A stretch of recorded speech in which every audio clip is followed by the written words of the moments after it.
और बिहार विधानसभा चुनाव पर इस वक्त की बड़ी खबर, राहुल गांधी की तेजस्वी यादव से फोन पर बात हुई है, ऐसा सूत्र बता रहे हैं। राहुल ने महागठबंधन की सीट शेयरिंग की घोषणा करने के लिए कहा है। सूत्रों ने यह भी बताया, सीट शेयरिंग की घोषणा नहीं होने पर कांग्रेस अपने उम्मीदवारों का ऐलान कर सकती है।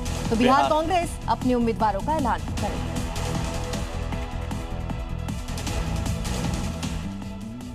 गाजियाबाद के साहिबाबाद में उस वक्त हड़कंप मच गया जब यहां पर एक होटल में आग लग गई और आग इतनी भयानक थी कि जिसने भी देखा वो हैरान रह गया। देखिए रिपोर्ट।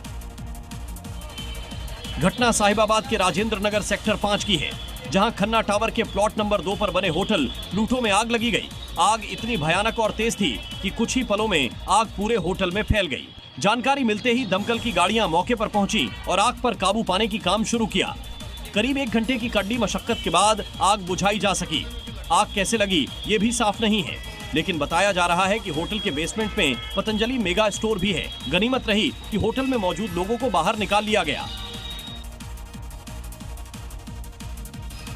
हम अक्सर ऐसी खबरें सुनते और देखते हैं जिनमें अस्पतालों में सुरक्षा को लेकर सवाल खड़े होते हैं और इन्हीं सवालों के जवाब देती है इंडिया फायर एंड सिक्योरिटी यात्रा। इसका कार्यक्रम मुंबई में संपन्न हुआ।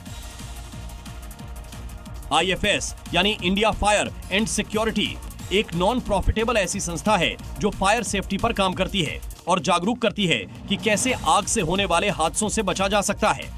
IFS का इस बार कार्यक्रम अस्पतालों में आग और उनको रोकने वाली कैजुअलिटी को रोकने पर आधारित था, जिसमें देश भर के कई ऐसी संस्थाओं से जुड़े करीब 400 लोग शामिल हुए।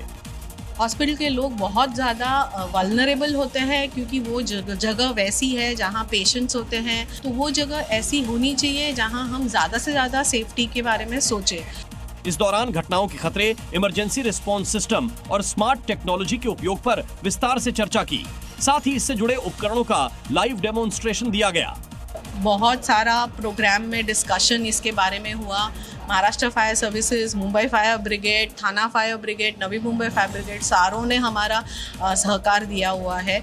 आपको बता दें कि IFS ने गृह मंत्रालय में directorate general fire services, civil defence and home guards के साथ एक MOU साइन किया है, जिसके तहत स्कूलों और अस्पतालों में जागरूकता अभियान चलाए जा रहे हैं।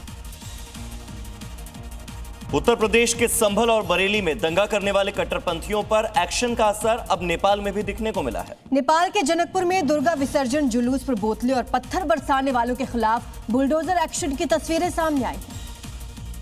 इसी से जुड़ी ये तस्वीरें देखिए। दुर्गा विसर्जन पर हुए हमले के बाद नेपाल सरकार ने कट्टरपंथी इस्लामी समूहों पर कार्रवाई शुरू कर दी है। इस बीच गुस्साए जेनजी युवाओं ने जवाबी कार्रवाई में एक मस्जिद में आग लगा दी।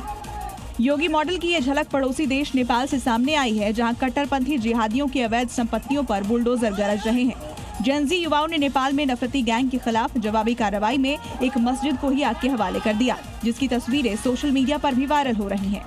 देखिए, दुर्गा जुलूस पर हमले के बाद इस अवैध इस्लामी ढांचों को ध्वस्त किया जा रहा है।